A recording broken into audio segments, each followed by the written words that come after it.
Y aquí continuamos en Smart City Expo Santiago de Chile para hablar de un tema muy interesante, el escenario actual de las tecnologías inteligentes y su aplicación en los servicios públicos y el funcionamiento de las ciudades se ha puesto como un gran proceso y objetivo de transformación y una gran oportunidad específicamente pensando en los procesos de trabajo de las instituciones públicas. Será parte del conversatorio que viene a continuación, donde se abordarán cómo han respondido los sistemas de gobierno, también los servicios públicos, a esta crisis sanitaria. Transformación, digitalización, entre otros, serán algunos de los temas que se van a debatir a continuación. Los quiero dejar con Thierry de Pierre-Sagut, el expresidente de la Asociación Chilena de Empresas de Tecnología de la Información, a quien le damos las gracias por acompañarnos junto a su panel de expertos. Bienvenidos. Hola, muchas gracias por esta invitación a Smart City Expo Santiago y a los panelistas, al tremendo grupo panelista que nos acompaña hoy día. Quiero tomar como referencia un estudio que hizo el Banco Interamericano de Desarrollo reciente, que se llama El fin del trámite eterno, que repasa distintas experiencias, entre otras la de Estonia, Uruguay, México y Chile, para establecer algunas lecciones y sugerencias para nuestro país y en general. Él menciona como primera lección el promover un cambio de paradigma que oriente el Estado hacia el ciudadano. Es decir, y esto va muy en línea de lo que está haciendo, por ejemplo, hoy día el Estado de Chile con la nueva ley de transformación digital del Estado, donde se apunta, por ejemplo, a un Estado cero papel, un Estado sin fila, un Estado donde la identidad digital en todos los trámites del Estado. Estamos hablando de hoy día a nivel de central 3.400 trámites, del cual 50-60% ya están hoy día, se pueden digitalizar, y un porcentaje de un 25-30% se pueden realizar a través utilizando la clave única, que es otro elemento que ha puesto el Estado. Hoy día tenemos más de 9 millones de clave única disponible a los ciudadanos y que utilizadas por los ciudadanos. Entonces este es un primer elemento. Dentro de esto también habla de la interoperabilidad, es necesario para que todo esto funcione, que haya una interoperabilidad entre los distintos servicios, ministerios, agencias, de tal forma que todos los trámites puedan interconectarse y los datos puedan estar disponibles. Se habla también de la necesaria disponibilidad de datos para que la política pueda hacerse basada en datos. También tenemos otra lección mencionada, es empoderar a una agencia con capacidades y competencias para tomar decisiones dentro del Estado. Y esto es hoy día en Chile lo que se ha hecho y se ha puesto en marcha una división de gobierno digital que depende del Ministerio de Secretaría General de la Presidencia y que hoy día tiene como misión implementar esta ley de transformación digital, pero que en el mediano y largo plazo tiene que velar por una estrategia realmente digital de todo el Estado. Y finalmente, una tercera lección, ellos hablan de establecer un modelo de gobernanza que facilite la implementación efectiva de esta y que coordine todos estos sistemas dentro del Estado por la misma complejidad. Y no hablamos solo del Estado central, hablamos del Estado también regional y distribuido. Dicho esto, quiero empezar entonces con ustedes y presentar a nuestro primer panelista, que es el señor Edward Martín Lineros. Él es director del programa 5G de Mobile World Capital Barcelona. Él nos acompaña desde Barcelona. Es director del Observatorio Nacional 5G y es ingeniero superior en informática de Cambridge, con diploma en Information Technology y CIO y director del programa 5G de la Mobile World. Edward, muchas gracias por estar con nosotros en este panel. Y te invitamos a tu presentación. Muy bien, antes que todo quiero agradecer la invitación, es un siempre acudir a estos eventos y al Smart City Expo de Chile. Realmente los retos de la digitalización son muy grandes y esta pandemia todavía los ha acelerado muchísimo más. Antes de hablar brevemente de ellos, me gustaría hacer una breve introducción de lo que es la Mobile World Capital Barcelona, donde yo me encuentro trabajando. Nosotros somos una fundación público-privada que impulsa el avance digital de la sociedad, con el objetivo muy focalizado en mejorar la calidad de la vida de las personas. Por supuesto, la Mobile World Capital Barcelona se le conoce por ser una de las partícipes y una de las coorganizadoras del Mobile World Congress, que, como todos ustedes saben, es uno de los mayores eventos mundiales en relación a las tecnologías de la información. Nosotros trabajamos para posicionar Barcelona, desde donde les envío un gran saludo, dentro del contexto internacional de las TIC y para que sea un referente en el ámbito global de digitalización. Para ello utilizamos 4 ámbitos de trabajo. Un área dedicada a la innovación, donde estamos promoviendo todo tipo de nuevas empresas, ecosistemas, para intentar hacer de nuestra tierra uno de los polos, uno de los hubs digitales más importantes del mundo. Tenemos otro ámbito, que es el que tengo el honor de dirigir, dedicado a la tecnología y focalizado en redes de comunicaciones inteligentes y 5G. En este momento queremos fomentar el talento y las competencias digitales que van a ser muy necesarias para el desarrollo en general de la sociedad, de esta nueva sociedad digital. Y por último, también estamos centrados en una reflexión ética sobre la sociedad y el uso de las tecnologías digitales. Aparte de posicionar, creemos que estamos pasando esta pandemia realmente. La pandemia no ha pasado, todavía estamos en ella, pero también tenemos que estar muy preparados para cuando salgamos, establecer cuáles son los retos de la nueva etapa y aprovechar, convertir esta crisis en realmente una oportunidad. Hemos visto nosotros, y claro, esto también depende del lugar del mundo, la zona. Nosotros nos ubicamos en Europa, en España, tenemos unas condiciones que son diferentes en cada país, pero hemos observado algunos fenómenos bastante interesantes. Hablábamos de transformación digital durante todos estos años, pero la pandemia nos ha llevado hacia una digitalización forzosa que realmente para nosotros no es la verdadera transformación digital, ¿no? Realmente no hemos caminado hacia el futuro, sino que el futuro nos ha arrollado y nos ha pillado un poco desprevenidos, ¿no? En estos momentos toca encajar ordenadamente la balanza de estos cambios. Tenemos que ver cuáles son los planes de continuidad del negocio y encajar muy bien estas herramientas digitales que nos han abordado. Tenemos que aprovechar el impulso, La necesidad agudiza el ingenio y en este caso debemos ser muy inteligentes. ¿Cómo realmente aprovechar las disrupciones digitales para hacer que la transformación digital pueda llegar a las ciudades y a los gobiernos para obtener mejores políticas públicas y obtener mejores resultados?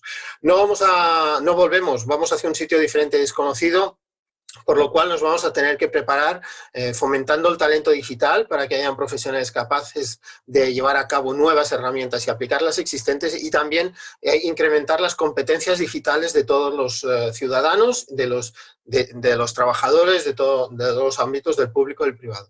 Y después yo me gustaría sacar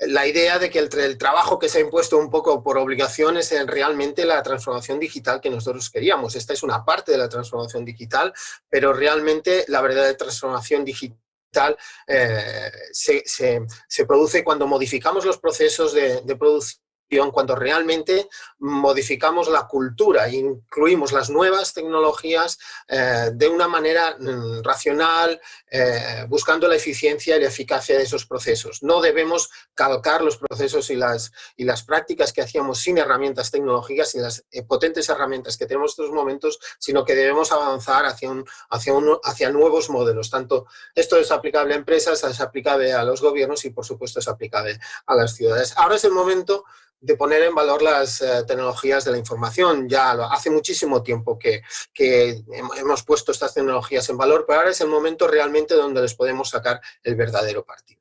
¿Cuáles son las grandes líneas? Podríamos estar mucho tiempo hablando de cuáles son las líneas tecnológicas a través de las cuales debe transcurrir esta nueva transformación digital o este nuevo impulso de la transformación digital. Obviamente, y también porque es mi campo de acción diario, las redes de comunicaciones inteligentes, que yo las resumiría en procurar la mejor conectividad para todos los territorios, no crear nuevas brechas digitales por la inexistencia de lo más básico para poder tener soluciones digitales, que es tener comunicaciones de excelente calidad. Ya sé que la situación en Europa es diferente que en Asia, es diferente que en América, es diferente en el hemisferio norte que en el hemisferio sur, pero tenemos que procurar utilizar toda nuestra conectividad para hacer llegar la mejor de las soluciones a todos los territorios y que las oportunidades se extiendan cada vez más. Y eso es una responsabilidad también de los gobiernos que ahora están al cargo y que tienen la responsabilidad de llevar a cabo esta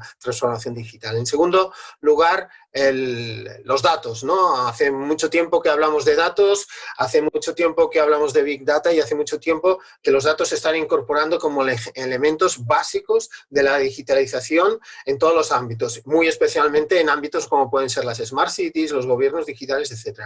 Debemos dar el salto, intentar acelerar los procesos de selección de estos datos de una manera ética, de una manera responsable, hacer que estos datos se conviertan en información relacionándolos convenientemente y que puedan ser parte del conocimiento mirando hacia el pasado, pero también hacia el futuro para poder modelar nuevas soluciones.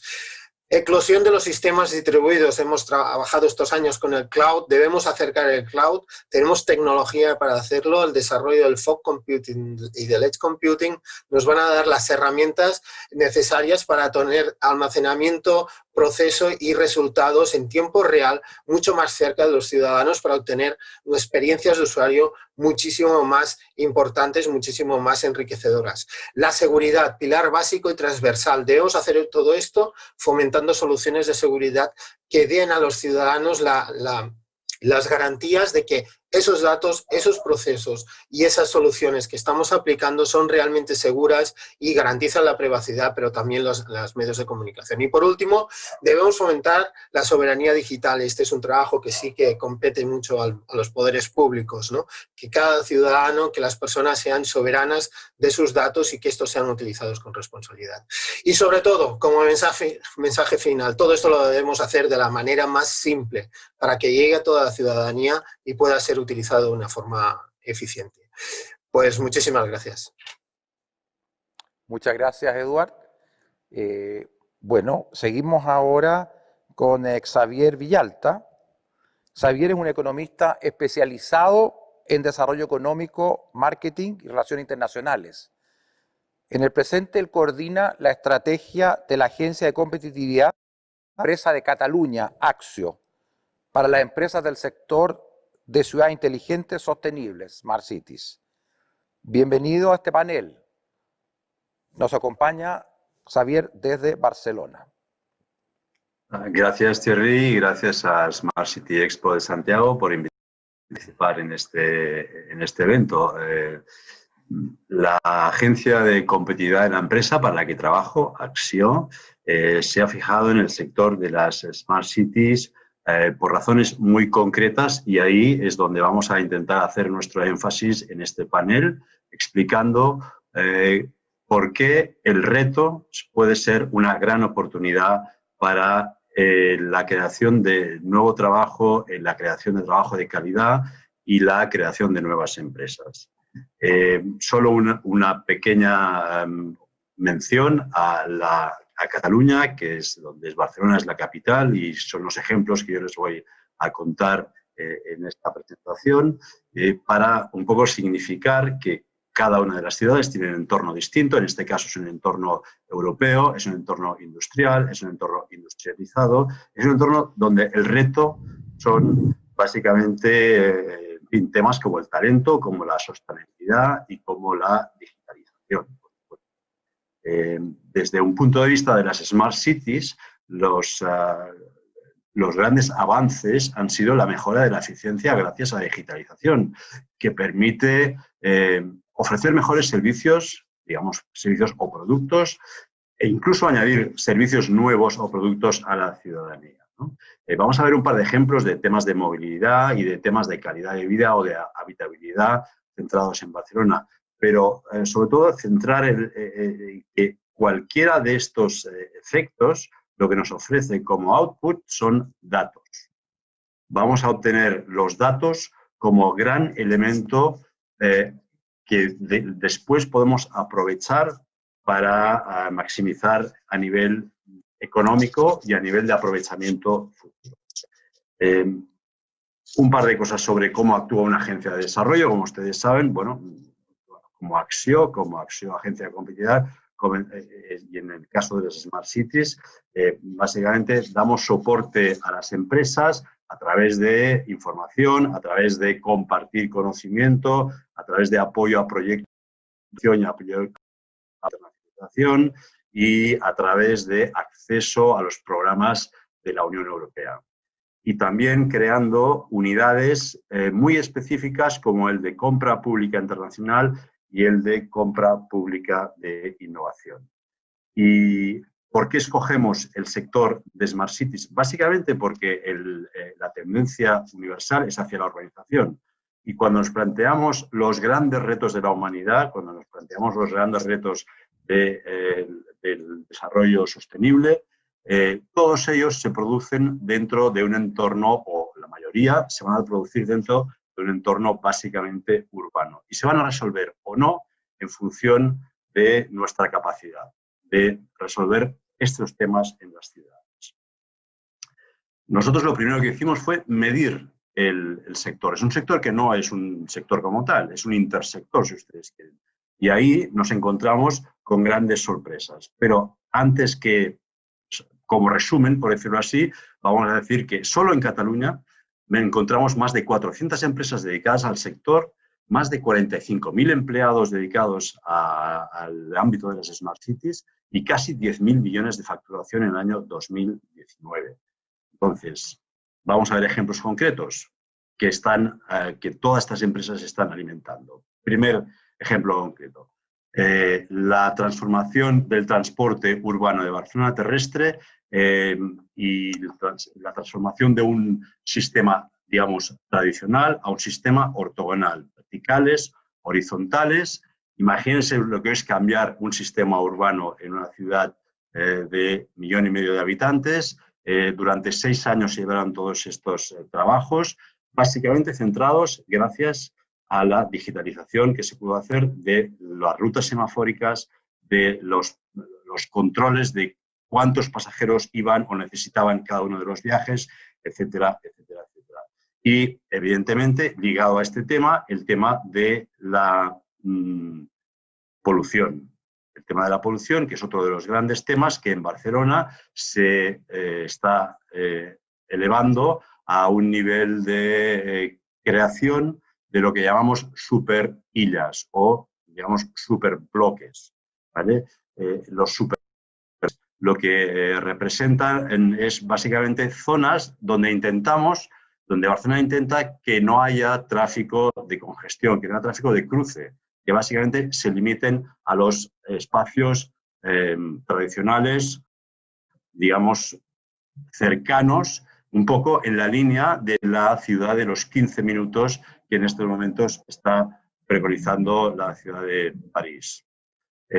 La extensión de este modelo crearía unos ejes verdes, unos ejes urbanos, que juntamente con la modificación del transporte urbano público mejoraría muchísimo todo el servicio, digamos, o el entorno urbano hacia una mayor calidad de vida. Estas son algunas fotografías antiguas y modernas de la ciudad de Ámsterdam. Ámsterdam lo hizo hace 40 años. Vean ustedes cómo era la ciudad hace 40 años, cómo es en este momento. Peatonalización, bicicletas, pacificación. ¿De acuerdo? Entonces, el análisis nuestro es de que todas estas empresas que ustedes están viendo ahora en sus pantallas, en sus diferentes verticales, en su cadena de valor, empresas de servicios, empresas de producto, empresas de plataformas digitales o empresas de consultoría y planificación, tienen que participar en esta creación de las soluciones, evidentemente, junto con los ciudadanos y junto con los centros tecnológicos. Aquí están agrupadas por tecnologías y esto nos permite que Barcelona en este momento sea la número 5 en cuanto a creación de startups. Y nuestra idea es que la iniciativa y el liderazgo de Smart City de Barcelona contribuye a la atracción de talento que genera estas startups, este dinamismo económico. A través de, por ejemplo, oportunidades de compra pública de innovación, hemos creado oportunidades para empresas como esta que les pongo como ejemplo, 8Wires, una pequeña empresa que al final permite que el Observatorio Metropolitano de la ciudad tenga una plataforma de análisis y que en este momento, y gracias a ayuda de la Unión Europea, esté planeando una plataforma de ayuda a los hospitales públicos para reducir el tiempo y las incidencias en el caso de operaciones. Eso es todo por mi parte, solamente dejar esta idea de que no solo la digitalización crea, digamos, servicios nuevos, servicios mejores, eficiencia, sino además crea economía, crea dinamismo económico. Gracias por su atención y en cualquier caso estoy a su disposición para después cualquier pregunta y decirles también que nosotros, igual que Eurecat, igual que l'EITAT, Centros Tecnológicos de Barcelona, tenemos presencia también en Santiago y estaremos encantados de atenderles en nuestras oficinas. Gracias. Muchas gracias, Javier, por esta interesante presentación sobre la oportunidad y la economía de la ciudad de Barcelona. Tenemos ahora con nosotros a Román Josif. Él es el director ejecutivo del Laboratorio de Gobierno de Chile. Lleva más de 5 años dedicado a la innovación pública, siendo parte del equipo cofundador del Laboratorio de Gobierno. Desde el 2018 se desempeña entonces como director ejecutivo de esta institución. Bienvenido, Román. Gracias por acompañarnos. Muchas gracias, Terry, por la invitación y obviamente a los organizadores. Y bueno, cuando hablamos de ciudades amigables, al final del día estamos hablando de un desafío público complejo que sí o sí requiere lo que nosotros hemos llamado desde el Laboratorio de Gobierno un nuevo Estado, un Estado que entiende que debe ser amigable para sus usuarios, que debe tener ciertas capacidades para moverse ágilmente por los contextos que son cada vez más cambiantes y donde la tecnología es solamente un dato que nos permite entregar mejores servicios y que al mismo tiempo tiene que ir construyendo un músculo innovador que permita tener servicios mejores conectados con las necesidades de las personas.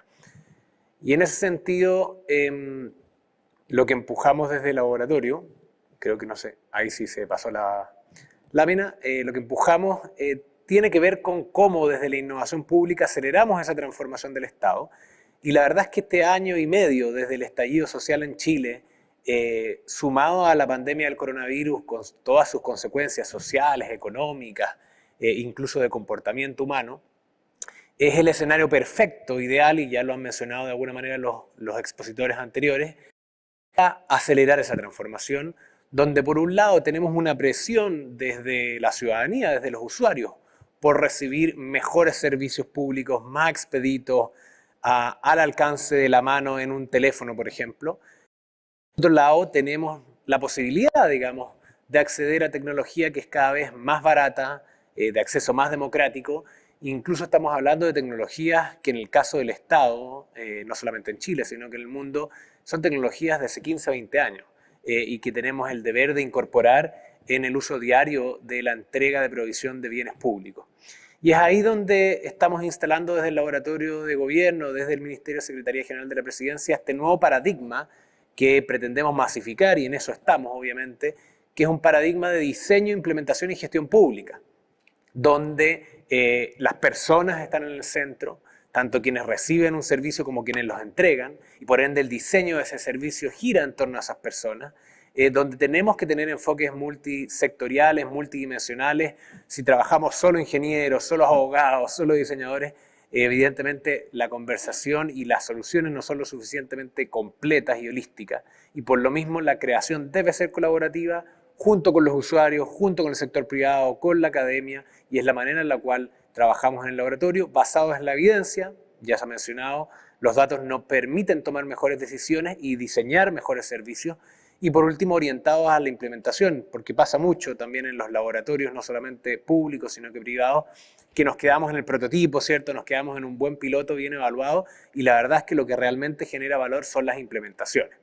Y por lo mismo hemos desarrollado un modelo que combina tres grandes cosas: proyectos ágiles donde exploramos y solucionamos problemáticas transversales del Estado, una red de innovadores públicos que ya casi llega a los 14.000 miembros, que descentraliza el conocimiento y estas prácticas de innovación, y por último un índice que por primera vez este año está midiendo a 37 servicios públicos en sus capacidades o en su falta de capacidad, mejor dicho, en muchas ocasiones, para poder innovar más y mejor.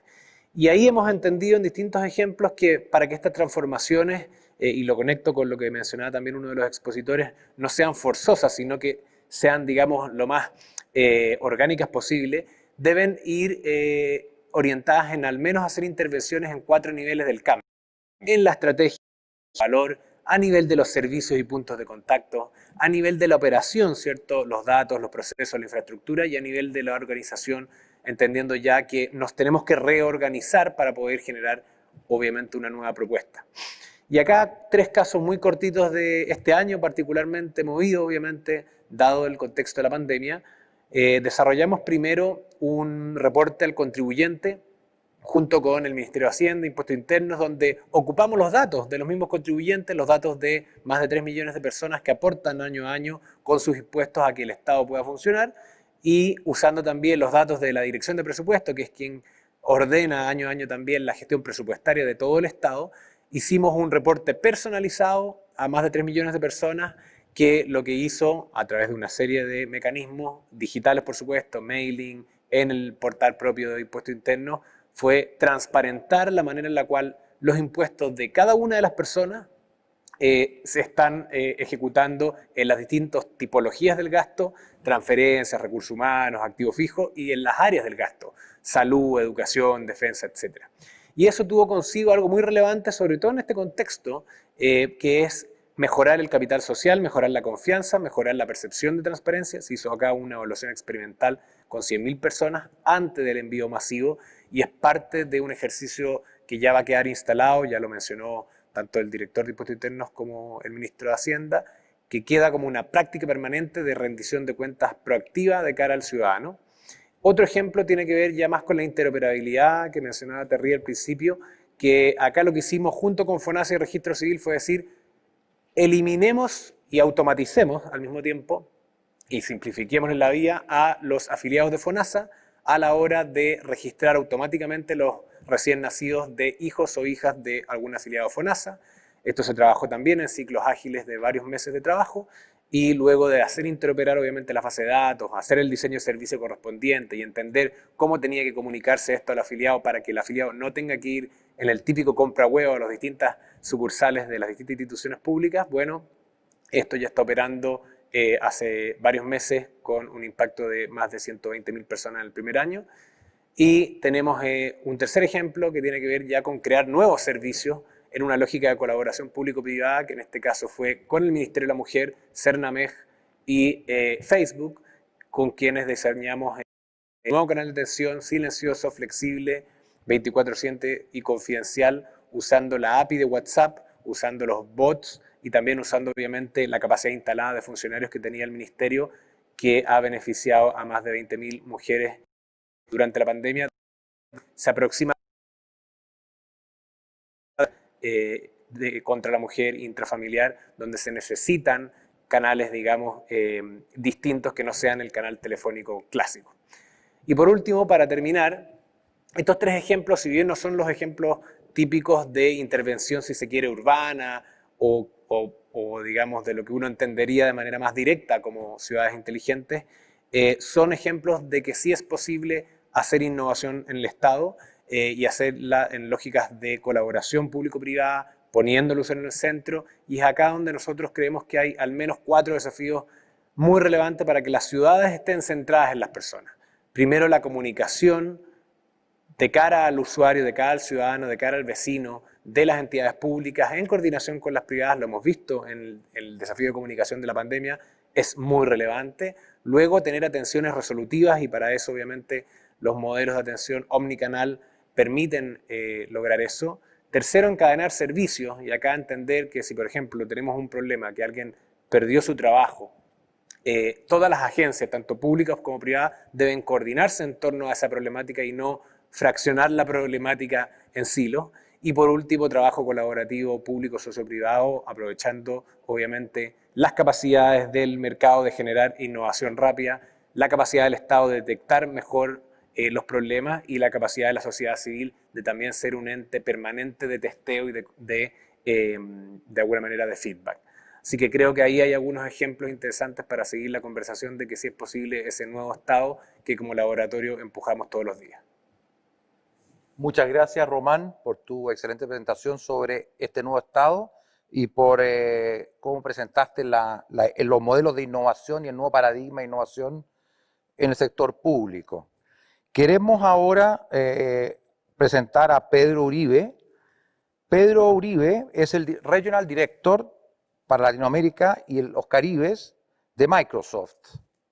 Es director de gobierno para América Latina y Pedro es responsable por definir y ejecutar la estrategia para ayudar a los gobiernos de la región a transformarse digitalmente. Pedro nos acompaña desde Miami.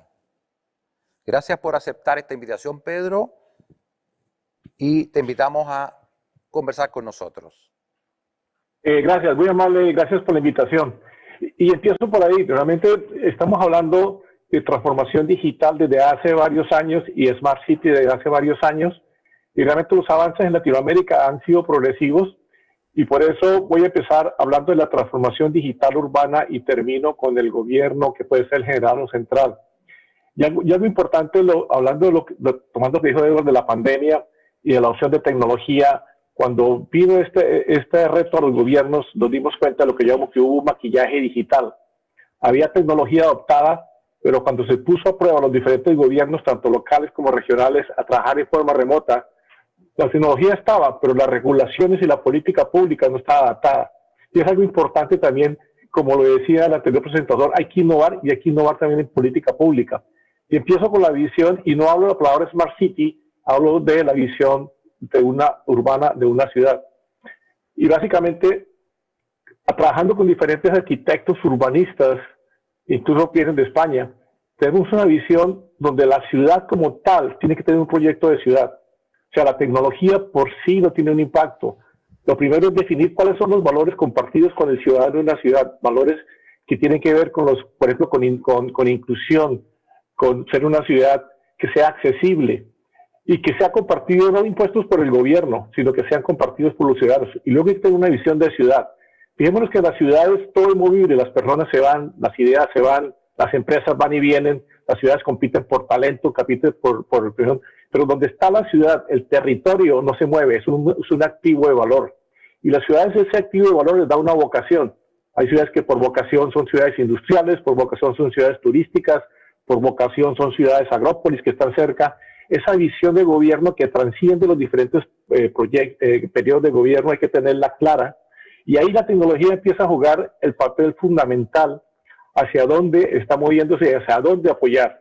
Y esa visión, y lo han mencionado hoy en día, es claro lo que hizo, por ejemplo, la ciudad de París, la ciudad de 15 minutos. Imagínense lo que implica esa visión.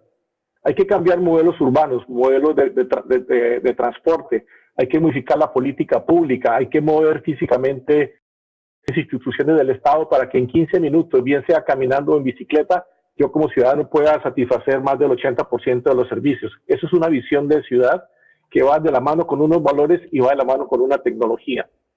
Eso a nivel de ciudad, a nivel ya de gobiernos, ciudades, ¿qué pasó y qué aceleró lo que decíamos de la pandemia? Y hay varios diferentes retos de la ciudad. El primero es cómo los gobiernos hoy en día tienen que prepararse para manejar la incertidumbre y la opción de enfoques flexibles de trabajo. El trabajo híbrido creo que llegó para quedarse. No hablo de trabajo remoto porque el trabajo remoto implica que el trabajo real se hace en un sitio y el resto no es real. El trabajo híbrido entre trabajo en un lugar físico y de cualquier lugar llegó para quedarse y ya los gobiernos hoy en día lo experimentaron a nivel ciudad y a nivel central. Y es un trabajo que genera productividad, genera una serie de retos y posiblemente muchos no estaban preparados para hacer esa transformación y ese trabajo remoto. En algunos gobiernos en Latinoamérica, incluso para compartir datos entre un instituto y otro, tenían que hacer acuerdos institucionales. Y mencionaron al inicio el trámite interno que hizo el BID en el 2018. Y es algo fundamental porque otro dato que tenía ahí, aunque han avanzado, el gobierno que tenía más transacciones en línea era Uruguay. Era casi el 100%, pero solo el 40% de las transacciones se terminaban en línea. Un tema es iniciar la transacción, otro es que yo tengo que terminarla.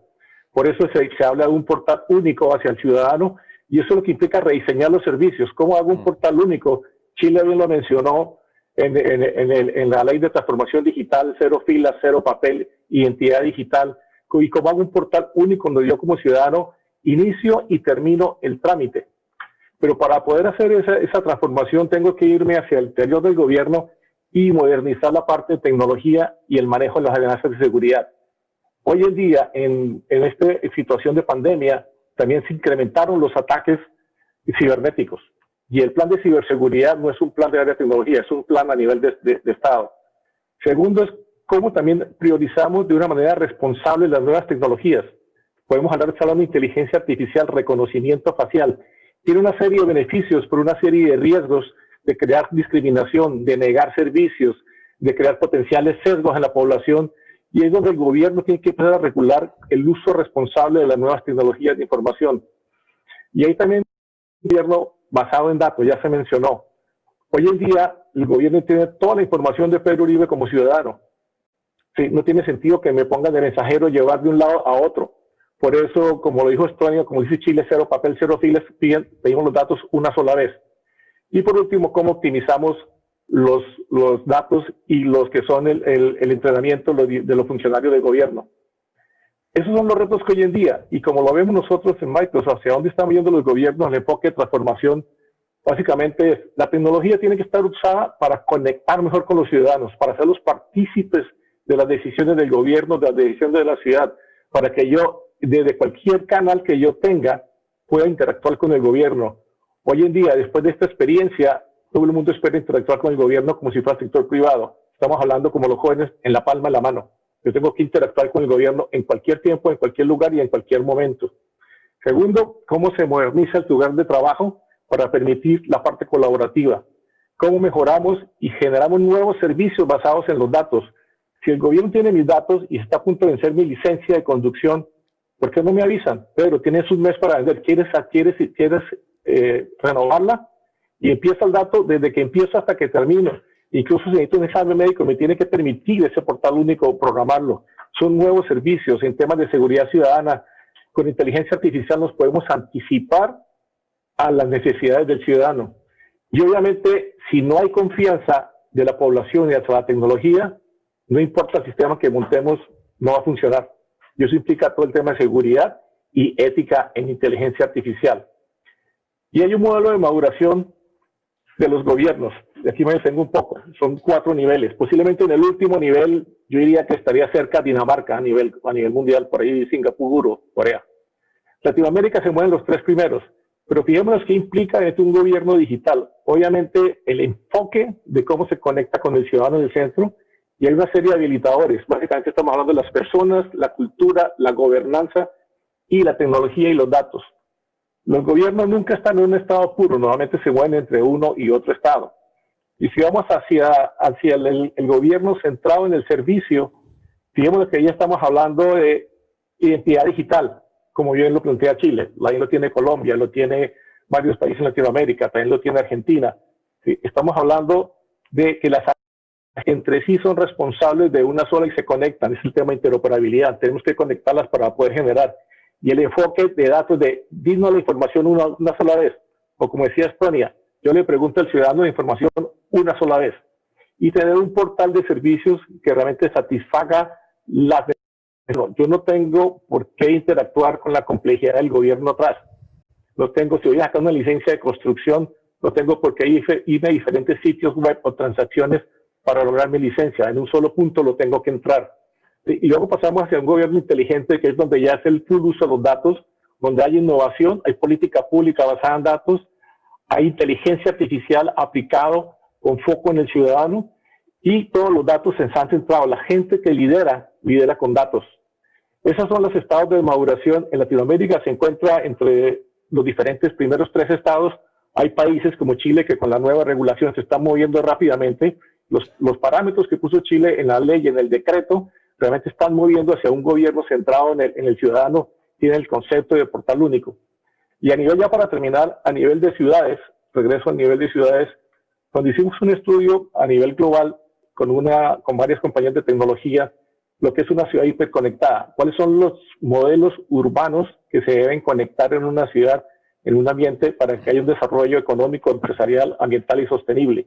Y eso empieza desde la infraestructura física de la ciudad por los sistemas financieros de pago. Es fundamental que haya un sistema financiero de pagos automático que me permita interactuar con el gobierno y con el sector privado, movilidad, transporte, seguridad física, medio ambiente, seguridad pública, gobernanza, energía, electricidad, talento, algo el tema de educación y de los startups que mencionaron.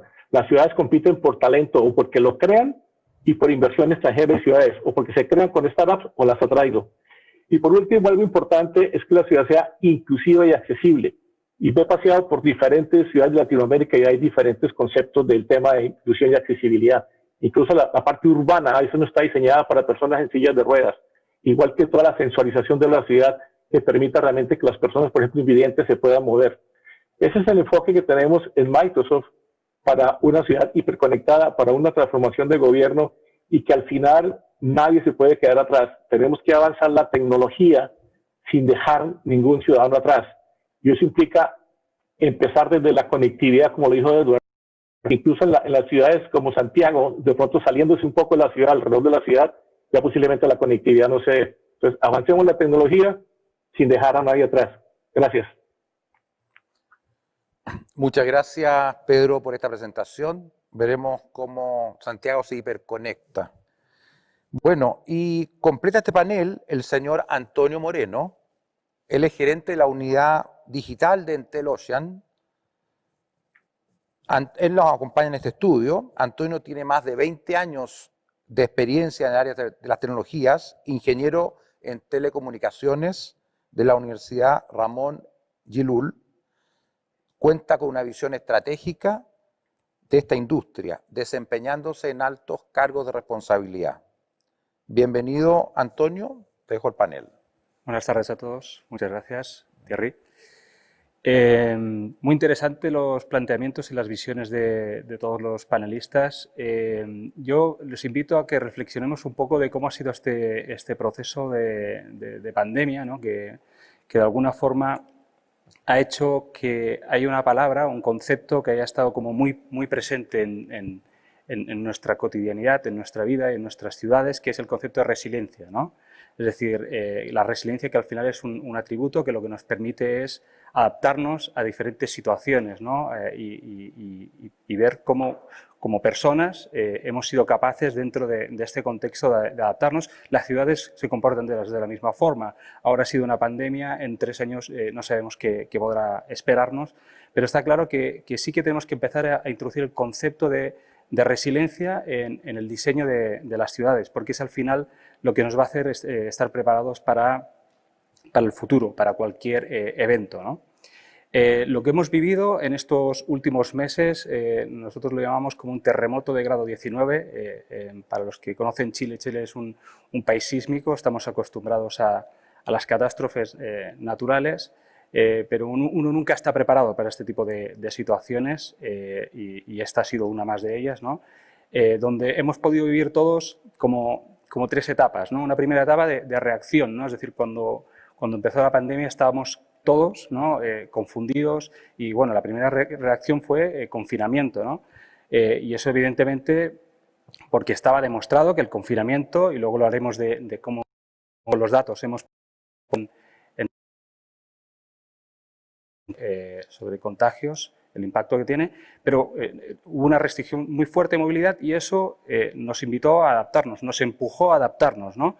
A estar hiperconectados, a tener que hacerlo todo de forma... Un poco lo que hablaban algunos de los otros panelistas de la hiperconectividad, del estar conectados completamente y hacerlo todo de forma digital, es decir, estudiar de forma digital, trabajar de forma digital, comprar, interactuar con todas las empresas, organismos de forma digital. Y por último, acelerar, ¿no? Evidentemente este terremoto nos ha obligado a acelerar y adaptar las organizaciones a un contexto para el que no estaban preparadas, porque evidentemente esto se ha alargado mucho más de lo que a lo mejor inicialmente nos imaginábamos y ya nosotros hablamos de los renacidos digitales, ¿no? Están los nativos digitales y luego los renacidos digitales, que son las empresas o organismos que se han tenido que adaptar a este nuevo status quo, donde ya no es un PIC, ya no es un Black Friday, ya no es un evento puntual, sino que es algo que ha venido para quedarse mucho más rato y ya veremos cuánto más dura. ¿Cómo respondimos en Chile, ¿no? Y aquí yo creo que hay muchas experiencias y como siempre en todo hay hay pros y cons, ¿no? Hay aprendizajes, cosas que se han hecho bien y cosas que uno siempre tiene que aprender y ver qué hubiera podido hacer mejor, ¿no? Se hablaba de toda la digitalización del Estado, que sí hay muchos trámites, es cierto que en Chile hay muchos trámites que se hacen de forma digital, pero en plena pandemia nos vimos con la necesidad de tener que registrar a muchos ciudadanos en clave única, ¿no? Para poder obtener los permisos de movilidad. Bueno, sabemos que el cons fue también que hubo algunas brechas de seguridad, ¿no? Y esto es un poco lo que nosotros creemos que uno tiene que ir analizando, todos estos procesos de transformación digital para analizar qué es lo que uno haría diferente si volviera a abordar este tipo de situaciones, ¿no? O el teletrabajo, por ejemplo, ¿no? Que siempre se habla del porcentaje de empresas que han adoptado el teletrabajo, que es muy alto, ¿no? Un 95% de empresas adoptaron el teletrabajo. Ahora, ¿cuántas personas pueden hacer teletrabajo? Bueno, los estudios dicen que al menos en Chile es un 20% de las personas las que pueden teletrabajar, ¿no? O la teleeducación, ¿no? Hay un porcentaje muy alto de los estudiantes que rápido se pudieron incorporar en sistemas de teleeducación, sin embargo hay un porcentaje muy alto de los alumnos que todavía no tienen acceso a un internet estable, a un internet que les permita trabajar, estudiar y trabajar, ¿no? Y luego, evidentemente, todo lo que tiene que ver con lo que hemos vivido en el proceso de distanciamiento social, de cómo adaptarnos a eso, ¿no? Cómo adaptarnos a las cuarentenas, ¿no? Bueno, aquí también vamos a ver luego con algunos datos que hay un efecto respecto a las cuarentenas o a este tipo de situaciones que tiene que ver también con los factores socioeconómicos, que de alguna forma es lo que también tiene que recoger una Smart City o un territorio digital, ¿no? Es decir, de asegurarse de que hay cada vez mayor cohesión social. ¿Qué nos dejó en evidencia esta pandemia? Bueno, evidentemente la brecha digital. Hablábamos siempre de que hay acceso a Internet. Bueno, en Chile es un país con una infraestructura muy buena, de las mejores de Latinoamérica, pero evidentemente no solo es cuestión de acceso, y el acceso siempre evidentemente uno busca que haya cada vez más acceso y a más lugares, aunque es un país muy grande, ¿no? Pero también la alfabetización, ¿no? Porque aunque llegue la tecnología a todas las personas, también los estudios demuestran de que hay un porcentaje de analfabetismo que hace que muchas personas tengan conectividad, tengan los dispositivos, pero no sepan cómo utilizarlos. Entonces, eso es una barrera muy fuerte de entrada a que nosotros podamos utilizar teleasistencia, telemedicina o algunas tecnologías, ¿no? Luego hablamos también del desarrollo de capacidades, el talento digital. Eso es un problema y un desafío que tendremos por muchos años, porque eso va a ser algo cambiante. La interoperabilidad entre los sistemas y, evidentemente, la privacidad de los datos que tiene que ir acompañada desde el diseño en cualquier proyecto de transformación digital. Ahora, lo que sí que creemos es que cuando hablamos de transformación digital del Estado, tenemos que tener claros también cuáles son los macroobjetivos, ¿vale? Porque a veces hablamos de transformación digital cuando en realidad estamos resolviendo problemáticas que son de alto impacto para el ciudadano, pero que son de corto plazo, que son aspectos que son más bien higiénicos. Y lo que nos falta a veces es tener quizá una vista más medio-largo plazo, que lo que nos permita es tener un desarrollo mucho más sostenible. Tenemos grandes desafíos, como muchos otros países, como todo el planeta, ¿no? en temas de medio ambiente, ¿no? Es decir, Chile está ahora como uno de los países que está con mayor nivel de riesgo de estrés hídrico, con algunos problemas de seguridad ciudadana que preocupan un poco cada vez más a la ciudad, a los ciudadanos, ¿no? Temas de movilidad, evidentemente una serie de desafíos y creemos que la transformación digital tiene que apuntar a esto, ¿no? Es decir, a realmente hacerse cargo de los desafíos que tenemos como país, ¿no? Porque como territorios y ser capaces de utilizar la tecnología para este fin. Entonces, este nuevo escenario evidentemente nos obliga a redefinir las prioridades, ¿no? Y decir, bueno, ¿y cómo seguimos en esta situación? Tenemos problemas de corto plazo, de medio plazo, de largo plazo. Bueno, nosotros creemos que es establecer modelos de creación y de colaboración. Para cualquier tipo de proyecto en una organización privada, a uno no se le ocurriría hoy hacer un proyecto de transformación digital sin involucrar a los usuarios, sin involucrar a las áreas de negocio. Creemos que en el Estado tiene que ser lo mismo. No creemos que la transformación digital del Estado sea una responsabilidad del Gobierno, es una responsabilidad de todos y lo tenemos que ver así, ¿no? Tenemos que ser capaces de nosotros también facilitar esos modelos de colaboración entre el sector público, privado, mundo académico y, evidentemente, involucrar siempre que es posible a la ciudadanía. Yo les voy a hablar también de un caso digamos, de estudio, de un trabajo que hicimos con el Ministerio de Salud, el Instituto de Sistemas Complejos de Ingeniería y desde la Unidad Digital de Entel, para poder entender cómo era el comportamiento de movilidad durante el proceso de pandemia y poder responder algunas preguntas que en su momento no éramos capaces de responder, ¿no? Es decir, ¿dónde se están moviendo las personas? ¿Se están moviendo las personas cuando estamos cambiando las diferentes fases de confinamiento? ¿O cómo está sucediendo, ¿no? Es decir, ¿qué deberíamos hacer para poder identificar dónde están los asintomáticos? Ese tipo de preguntas hoy día se pueden responder. ¿Cómo lo hicimos? Nosotros utilizamos los datos de nuestra red móvil. Somos un operador que tiene más de 8 millones de teléfonos móviles, con un 35% de participación en mercado y con un volumen de datos de transacciones de movilidad muy alto, ¿no? Es decir, tenemos muchos registros de movilidad y una cobertura que cubre todo el país. Con datos que son completamente anonimizados y agrupados, nosotros tenemos un Big Data que le llamamos CAMAL, que es un Big Data espaciotemporal, es decir, básicamente lo que hacemos es georreferenciar los datos de movilidad de acuerdo a un horario del día. Entonces, de esa forma nosotros podemos entender cómo se está produciendo la movilidad dentro de una ciudad y compararlo con diferentes líneas base.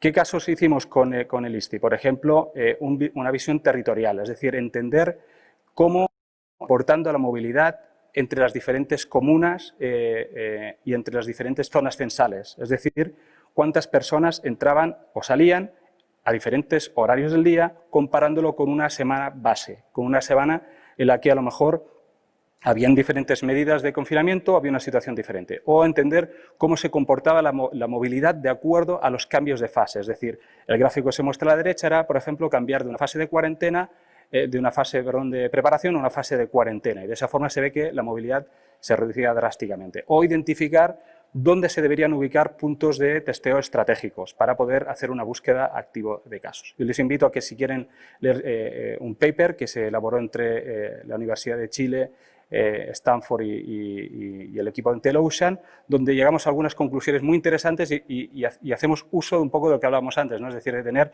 un Smart City que utiliza los datos para poder tomar decisiones, ¿no?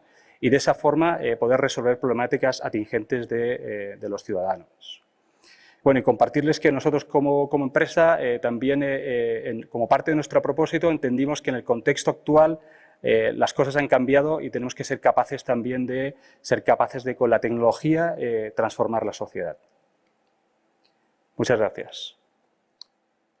Muchas gracias, Antonio. Muy interesantes los estudios y los datos que presentaste.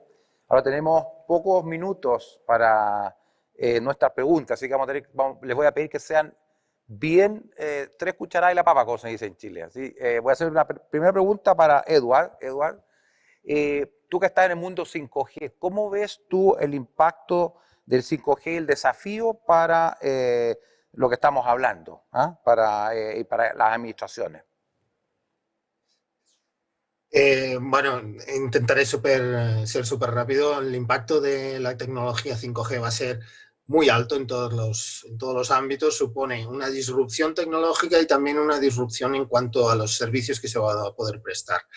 En este caso, yo creo que deberíamos diferenciar entre las diferentes regiones y creo que el gran impacto que debería tener 5G sería un poco en llegar a dar buena conectividad en combinación con la fibra óptica y con las otras tecnologías de redes a todos aquellos territorios. De esto hemos hablado varios aquí y creo que ese sería el mejor impacto que deberíamos tener en global en todo el mundo. La posibilidad de llevar la mejor conectividad a todas las personas y a partir de ahí vamos a generar servicios digitales hasta ahora nunca vistos. Muchas gracias.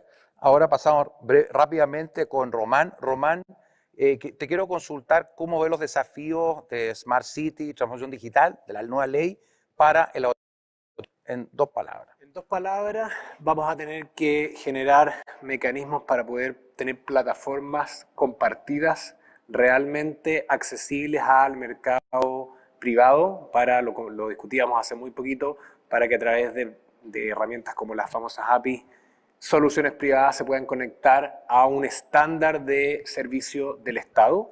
Y segundo, la transformación cultural de la gestión pública, que es una gestión que tiene que estar enfocada en el usuario, donde el talento digital tiene que ser por defecto en los equipos y donde hay que trabajar multidisciplinariamente en el gobierno. Así que esos es básicamente los 2 grandes desafíos. Muchas gracias. Una pregunta para Xavier, desde Barcelona. ¿Cómo ve el impacto del desarrollo económico y del impacto de la pandemia en el desarrollo económico y hoy día en las Smart Cities? Bueno, la pandemia evidentemente ha sido un gran golpe para todo el mundo, pero para la digitalización y para las Smart Cities representa la gran oportunidad, o si quieres, una gran oportunidad de salto adelante. Es el momento en el que todos estamos haciendo algo que si se hubiera planeado como teletrabajo hubiera tomado mucho tiempo para realmente tener una cierta efectividad. Y en este momento el teletrabajo está demostrando cómo un Black Swan, como un acontecimiento inesperado, provoca que se genere este tipo de oportunidades. Yo creo que para la movilidad sostenible y sobre todo para el medio ambiente, esta debería ser la gran oportunidad y el gran salto adelante de futuro. Muchas gracias, Xavier. Una pregunta para Pedro. Pedro, la transformación digital no es solo tecnológica, también requiere nuevas formas de hacer administración, organizaciones, nuevas formas de corrección pública. Cuéntanos tu visión. Exactamente, y creo que lo traje en mi presentación. La transformación digital no es simplemente adoptar tecnología, porque eso es un maquillaje digital, y maquillajes digitales en esta pandemia quedaron descubiertos porque no se hizo una transformación real de lo que era la forma como opera y ejecuta el Estado. El primer paso es realmente hacer una pregunta de cuáles son los trámites fundamentales que realmente se necesitan el Estado con vista en el ciudadano. ¿Sí? Y con eso empezar a rediseñar realmente cuál es la arquitectura del Estado atrás, cuáles son los trámites que realmente tienen un valor para el ciudadano, eliminar a todos aquellos trámites que no requieren, y luego sobre eso sí empezar a digitalizar los trámites del ciudadano con una visión que usted tiene clara. Yo le pido la información una sola vez al ciudadano y desde que inicia la transacción digital hasta que la termina en forma digital, no importa por qué canal de comunicación lo tenga. Puede empezar desde el teléfono y puede terminar en una página web, incluso debería poder terminar con un WhatsApp. Esa es la visión centrada en el ciudadano del Estado. Una vez se tenga una visión y se tenga realmente la forma, la arquitectura optimizada del Estado, es lo que tiene una visión para poder empezar a transformar y adoptar tecnología. Porque adoptar tecnología, si vamos a ciudades, es muy fácil poner una parte de sensores, tomarse la foto y salir en los medios, pero no hay un impacto real ni social ni económico en el Estado ni tampoco en la parte política. Y algo fundamental, la política pública. Y resalto con eso y termino. Hay que innovar en política pública. La política pública y las regulaciones pueden acelerar o desacelerar la transformación digital de un país. Muchas gracias, Pedro. Con esto, lamentablemente, vamos a tener que terminar nuestro panel. Antonio, te quedo debiendo una pregunta, así que será para la próxima. Muchas gracias a todos por vuestra intervención desde Barcelona, Miami y aquí de Santiago de Chile. Muchas gracias a todos. Muchas gracias a todos por participar en este conversatorio y a ustedes los invito a que sigan en los contenidos de este Smart City Santiago de Chile en el canal número 1.